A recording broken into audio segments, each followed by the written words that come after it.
সন্তানের জন্য নিজের জীবন উৎসর্গ করতেও দুইবার ভাবেন না জন্মদাত্রী মা। ঠিক তেমনি মায়ের প্রতি ভালোবাসা, সম্মান, শ্রদ্ধার নানাবিধ উদাহরণ ছড়িয়ে ছিটিয়ে রয়েছে এই দুনিয়ায়। কিন্তু এক চীনা সন্তানের মায়ের প্রতি ভালোবাসা যেন অন্য মাত্রায় পৌঁছে গেছে।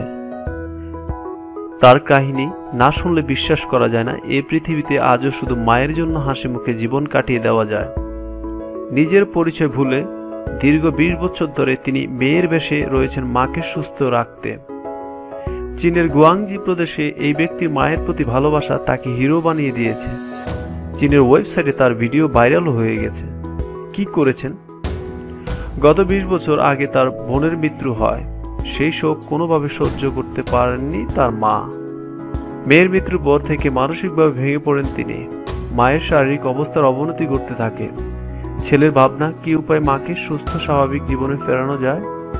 ছেলে স্থির করলেন কিভাবে মায়ের চোখের সামনে আবার বোনকে তুলে ধরবেন। কিন্তু মৃত বোনকে জীবন্ত করা তো আর সম্ভব নয়। তবে সেই অসাধ্যই সাধন করলেন তিনি অন্য উপায়ে। ঠিক করলেন বোনের পোশাক গায়ে চাপিয়ে নিজেই বোন হয়ে উঠবেন। যেমন ভাবনা তেমন কাজ। ছেলের মাধ্যমে মা ফিরে পান হারানো মেয়েকে। গত 20 বছর ধরে ছেলে এভাবে মাকে মানসিকভাবে সুস্থ রেখেছেন।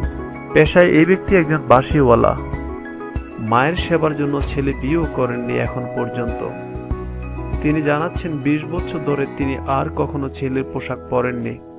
ছেলের এই ভালোবাসায় আপ্লুত মা বললেন, আমার ছেলে আমার মেয়েকে ফিরিয়ে দিয়েছে।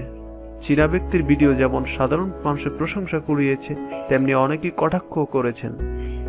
কেউ কেউ প্রশ্ন তুলেছেন, মেয়ে সাজার জন্যই কি এই পন্থা নিয়েছেন ওই ব্যক্তি? আবার অনেকে জিজ্ঞেস করছেন, মা কি কখনো জানতে চাননি তার ছেলে কোথায়? প্রিয় দর্শক, দেশ বিদেশের নিত্য নতুন সংবাদ পেতে আমাদের চ্যানেলটি সাবস্ক্রাইব করে আমাদের সঙ্গে থাকুন। ধন্যবাদ।